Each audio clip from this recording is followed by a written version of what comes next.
very strategically, as of now we don't have commissioners. Anything that is being done by Chiloba Ezra, is being opposed.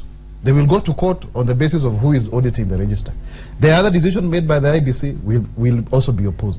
So essentially, we'll be at a situation where IBC is not even ready to conduct the party primaries for Jubilee Party. You see? By the time that is done, maybe there will be complaints, and then they will escalate to the main election, and then the election will be contested. That is why I have a very strong basis of saying, kuna watu wanataka serikali ya nusu mkate. Because at that point, then what will happen? People will say, now that things are in shambles, can we form a government of national unity, where people get this and that? And in my opinion, to move this country forward, I mean, I had an interview where Honorable Raila Odinga at the Oxford Union in the UK, aired by Al Jazeera, saying that the best government that ever was the Grand Coalition government. You see? So this is not a matter of speculation. Because if today, if you look at the IEBC timeline, and we have not even been able to get them, I don't know whether Parliament is going to be recalled in January, to actually pass some of these laws again, because we need some raft of amendments. We need more amendments beyond what you're working on tomorrow. I'm sure we do, and I'm sure we'll also need some kind of other regulations to be passed by Parliament. Now this is about policy, it's not about legislation, not even about the actual elections. At this point, 8 months down the line, 8 months to the election date, we are busy changing how laws with regard to how the elections should be conducted. Exactly, and including the rules on that. Yeah, you have to look at it this way. A few months ago, a joint parliamentary committee in which both areas of the political divide were represented sat for 12-16 hours a day for almost 40 days and came up with a law that was unanimously agreed by both sides on how we are going to conduct the next election. Because all we are asking for is free, fair and credible elections. It went to Parliament, it was passed unanimously. Now, even before you start implementing that law, you're making changes. You have to smell a rat. Then you're hearing people like the leader of majority saying that Raila plans to rig the next election so that he's installed as president. And yet, Raila is not even the presidential candidate for our coalition. We are yet to decide on a presidential candidate, and we have said we'll decide early next year. So why are they even personalizing this thing, saying Raila, Raila, Raila, and yet he's not even our presidential candidate? So you can see the propaganda spin in it, where you're trying to mislead the country into the wrong path, so that when people are thinking this way, you're on the other side manipulating how voting is going to be done. But and all we are asking, and I don't think it's too much to ask on behalf of Kenyans, why can't we have a free, fair and credible elections where people's votes are respected and the best man or woman wins the election to be able to lead this without people any of this amendments to country. the law? Why do you have amendments? You already have something that was agreed upon by everybody. Why the afterthought? But Deputy Governor, in all fairness, there's some laws apart from this one about the manual registration or manual identification of voters. There's also another law to do with campaign financing, of which Raila Odinga failed to comply with.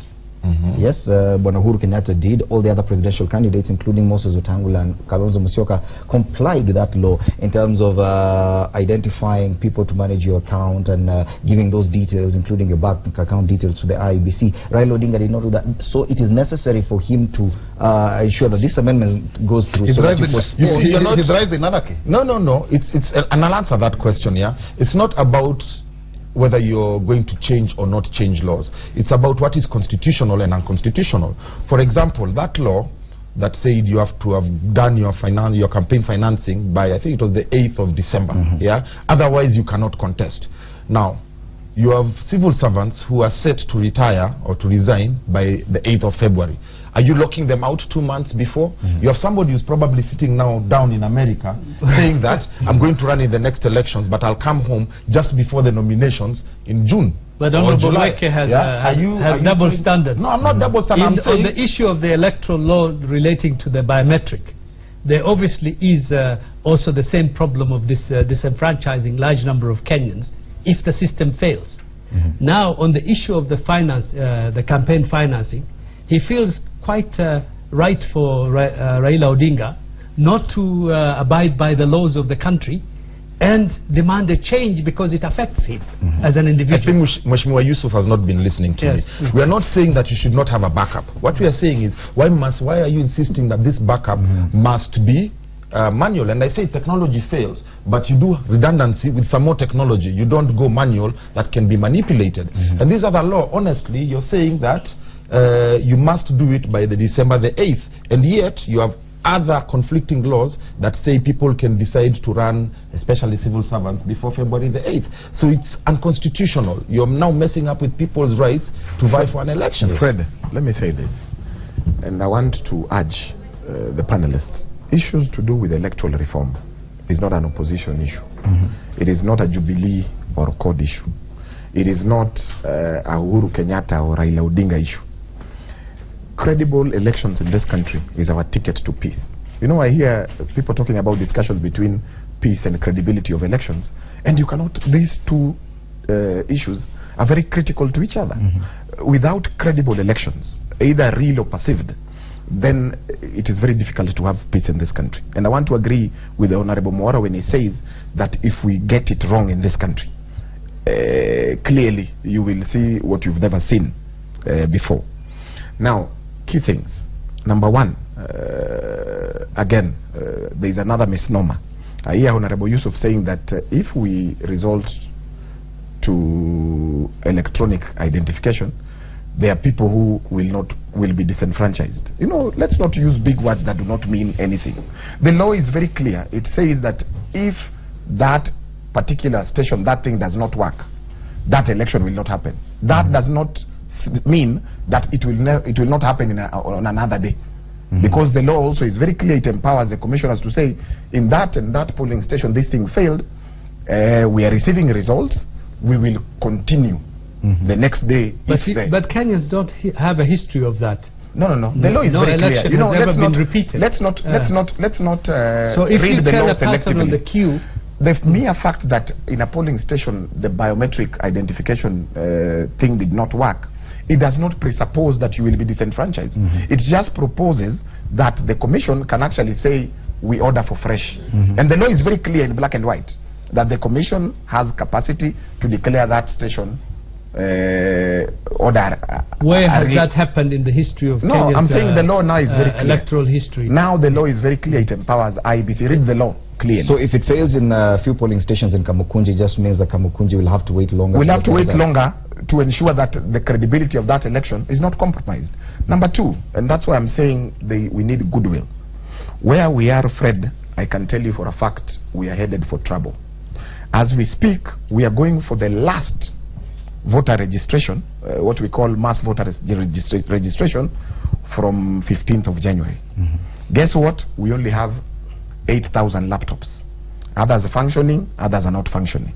So maybe we will have only 6,000 laptops against a projected voter registration of around 7 to 8 million. Now that is where the problem is. We have allocated already billions of shillings to purchase technology. That technology is not going to be used during the voter registration. As we speak, elections are lost and won during voter registration. You remember the theory of tyranny of numbers? It was based on voter registration. Now that again is a huge problem, and that's why I'm saying, and if you read the Kregler report, it is also very clear that a year to election we are not supposed to be changing laws, because that is what happened in the last general election before the 2007, and we quickly came up with quick fixes. And now it is the same thing you're seeing. Parliamentarians are saying they want to change laws now. Mwaura is saying subsequently again we will continue changing, and yet now we are around 8 months to elections. So we need to be sober on how we discuss these issues. The same way the Joint Parliamentary Select Committee came together, opposition, government, different stakeholders, we need to sit down and look at this thing critically, independently, objectively, and see the best way to ensure we have a credible election, even as we move into this last stretch. And as it is, the National Assembly has been recalled, and they'll be meeting tomorrow to discuss these changes, proposed changes. And just for the sake of our viewers, so that you need to understand what exactly they're working to change. Of course, there's that issue to do with campaign financing. the deadline of when you should submit details of your campaign financing and accounts. One of those people who did not comply with the December 8th deadline was Raila Odinga. The deadline has to be moved according to what legislators and aspirants say. The other thing has to do with manual, manual voter identification and transmission of results. And of course now the IEBC and the Jubilee side of the political divide wants to ensure that the manual option is made available in case the machines, these biometric voter identification machines fail. That is still a matter of debate. The other thing has to do with degrees, the requirement for degrees for members of parliament. Parliament had passed provisions that make it mandatory for those seeking MP and MCA seats to have a university degree and post-secondary qualifications. But the legislators want to amend it to make it applicable after the August 8th 2017 general election. Surely, is this something that is so necessary at this point? I would understand the matter of manual voter identification or transmission of results because it has to do with the process itself. But changing even laws that has to do with the academic qualification of anyone seeking an elective seat, is it necessary at this point? Yes, are we just changing laws because we still have an opportunity and we can continue changing laws? As Bonamora says, we can continue changing laws even deep into next year.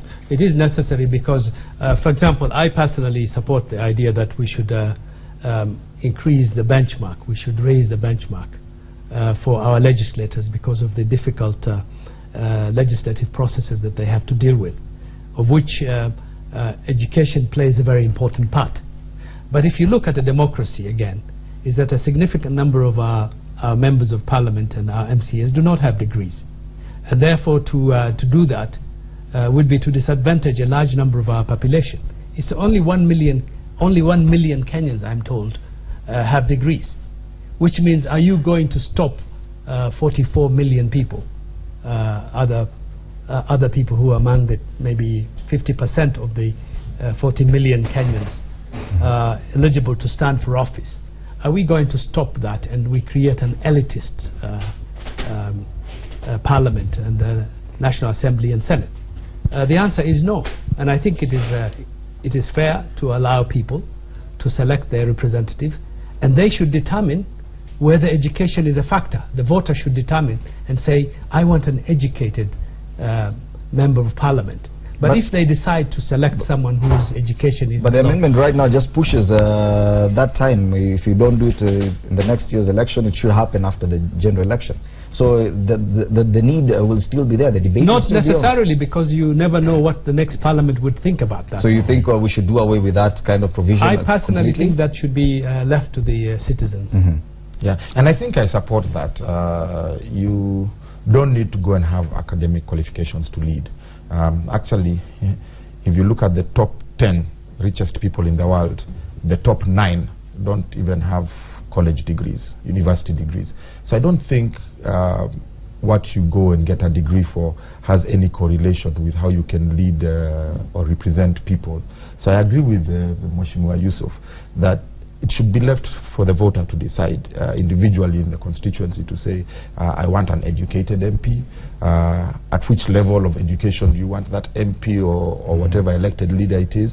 And that is why we are a democracy. That is the fabric of our nation, where people can decide who they want to elect and not be forced to elect people of a certain caliber who probably does not even represent the interests of the people, but the only qualification they have is a piece of paper from a university. But is it such a crucial thing that we need to start amending that right now? Fred, I actually hold a contrary view. Having been a member of parliament for the last, this is the 4th session of parliament, you really need people who can articulate issues on the floor of the house. You need people who can actually, speak a certain, language in relation to formulation of laws. You actually do need so. And I have seen many members of parliament struggling even to make meaningful contribution on the floor of the house. And that explains partly why sometimes we even don't have quorum. And that is not just because some of us have degrees, but you actually sometimes just need to think on your feet on a certain matter that may be introduced on the floor of the house. However, if you remember also, Sarah Serem had problems with even indicating how much members of parliament should be earning as a result of these jobs that don't have any qualification. Right now we are having a challenge where MCAs are said to be earning more than doctors who have gone to school for 7 years. We must be having a system that seems to reward merit, because by the end of the day, being an MP, being an MCA or whatever, is a job. You see? Maybe what we need to do, and maybe this should be the last time in my opinion, is to delay, because there are many Kenyans who maybe will, by 2022 they will be qualified. But at some point you must agree. The same way we say that a president should have a degree from a recognized university, the same way we say a governor, and I'm sure by extension maybe a deputy governor, should have a certain qualification. It should also apply. But if you have officers that don't have qualification, there's a way in which then you also have a distortion in terms of even how you signal how the employment is supposed to reward remuneration.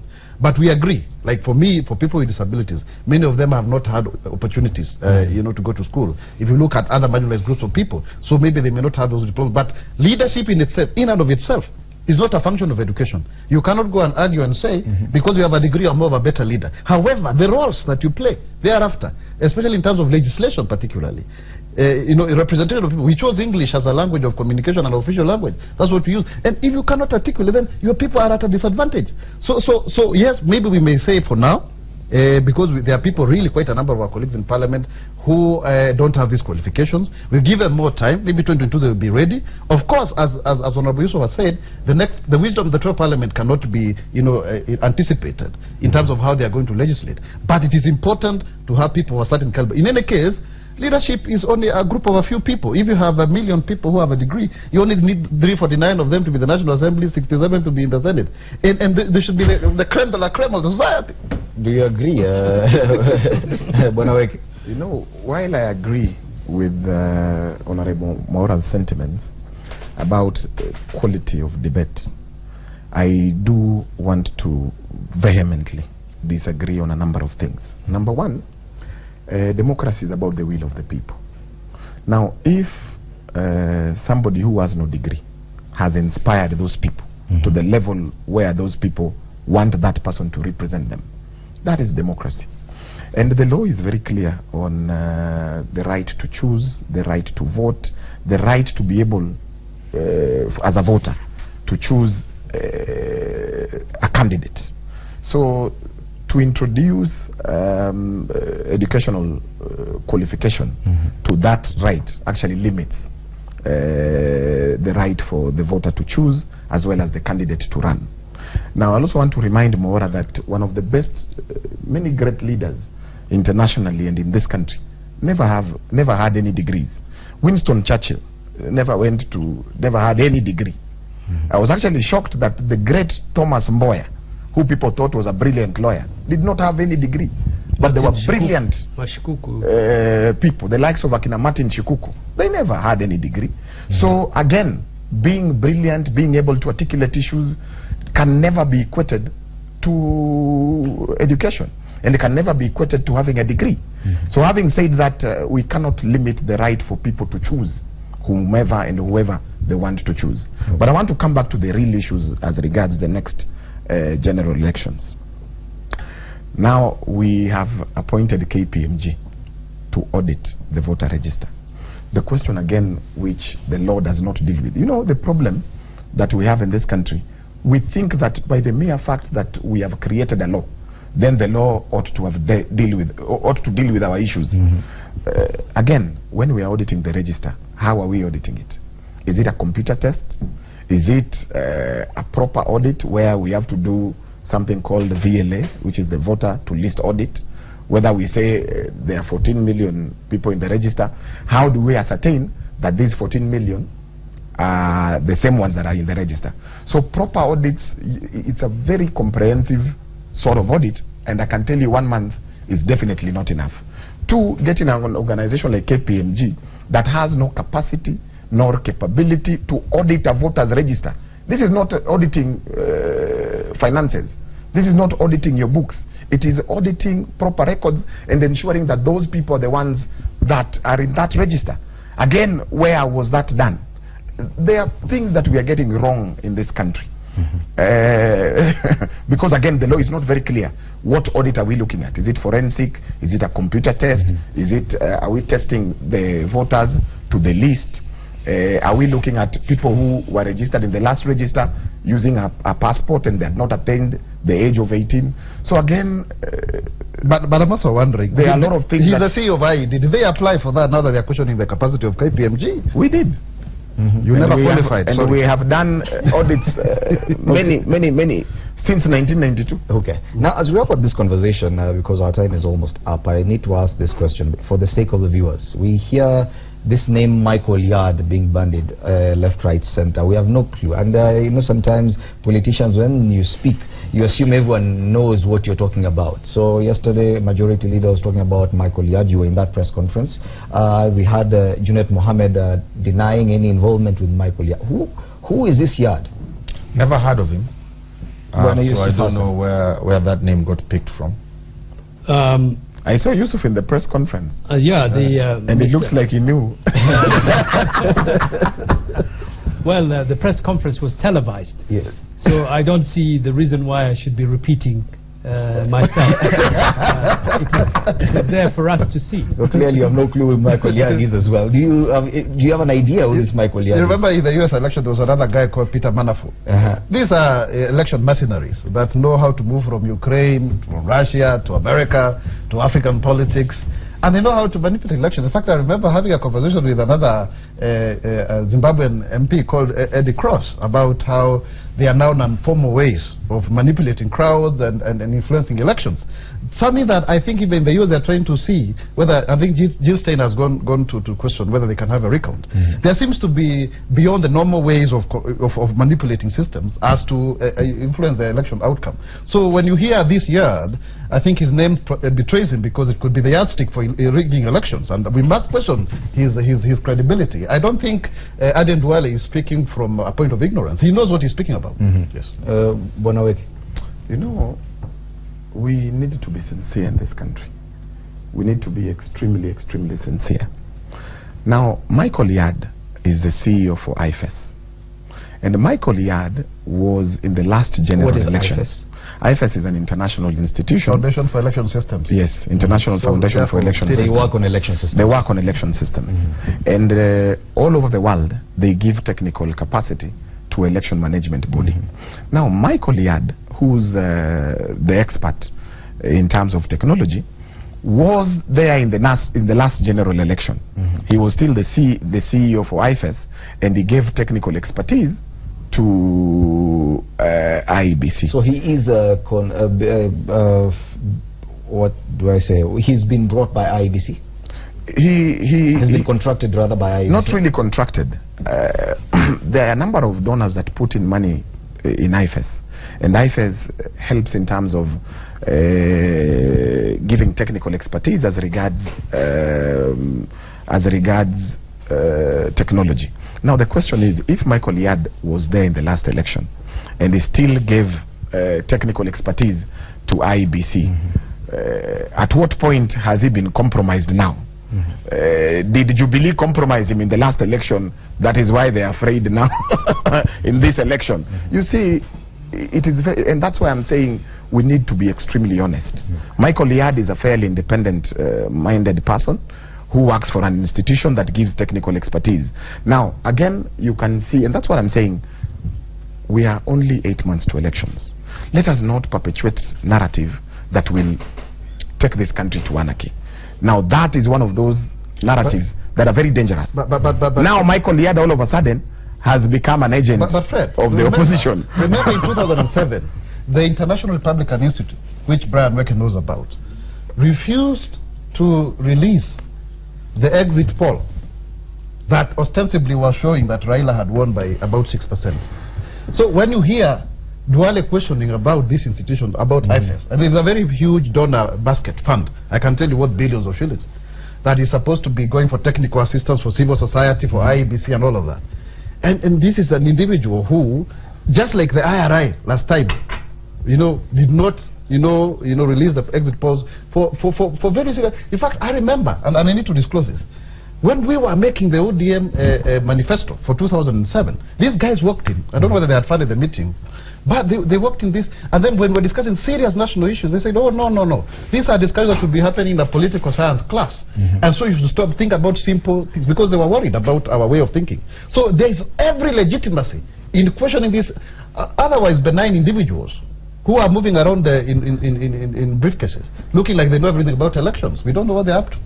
Well, at least we know a thing or two about this Michael Yard that people have been talking about. Next time you hear that discussion or that name being bandied around, you'll know, at least you'll have an idea what they're talking about. We've come to the end of our news review this morning, and being a Monday, and probably the last Monday for this year that you're going to have Power Breakfast, I'll give my panelists an opportunity to, as you give us the agenda for the week in terms of news and headlines, you can wish the audience happy holidays as well. Let's start with Mheshimiwa Yusuf Hassan. Well, thank you, Fred, for the opportunity. I would like to, first of all, say that I'm expecting a good week in terms of the selection of the chairman of the IEBC and the commissioners.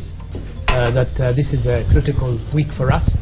That should happen successfully and as quickly as possible. In addition, I'd like to wish people from Kamkunji, from Nairobi, and our republic a happy Christmas and a happy New Year. I hope 2007 is a year of prosperity, a year of success and happiness for all of you. 2017.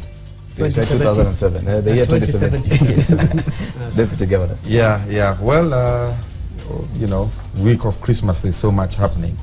First of all, I just want to urge all the members of Parliament tomorrow to really rethink changing of this law that talks about going back to voter manual, voter identification, voter tallying, and so on and so forth. It's not in the best interests of the country, really.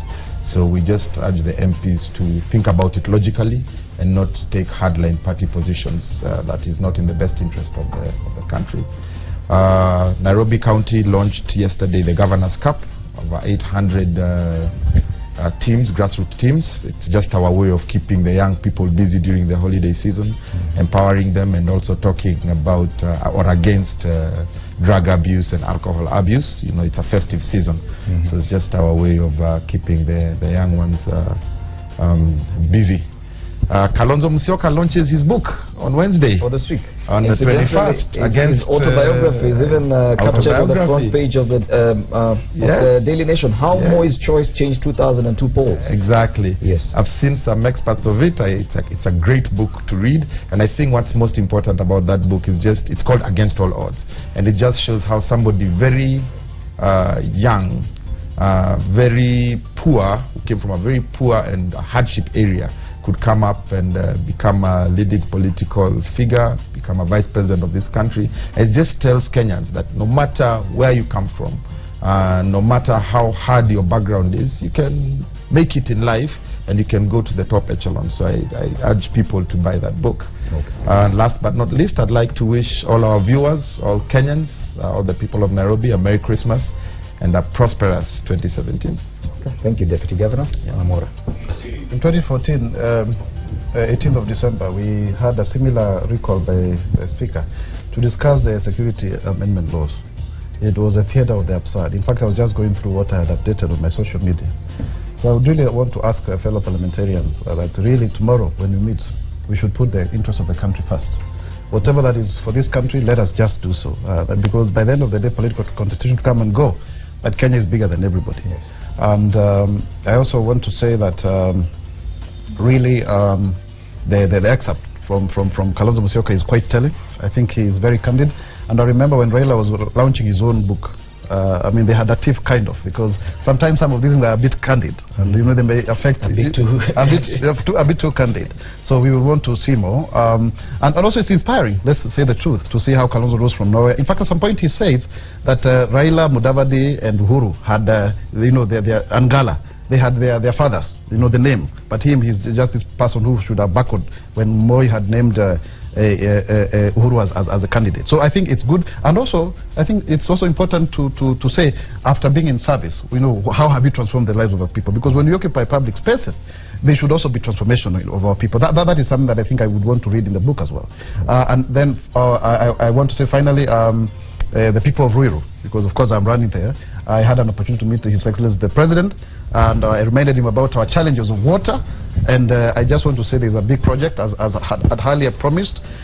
You know, the design is now, the designer, the engineer are on site, and by June next year we will have, you know, the contractor, so that we have clean water, not borehole water, the whole of Ruiru constituency, and I'll continue to push for that. And finally, wishing you Merry Christmas, and also to thank His Excellency the President for having, you know, honored me with the Chief of the Order of the Burning Spear during Jamhuri Day. So I'm very, very happy. So it's Isaac Mwaura, CBS. CBS MP. Okay. Well, congratulations. Thank you very much. Finally, Brian Weke. I think I just also want to congratulate Mwaura.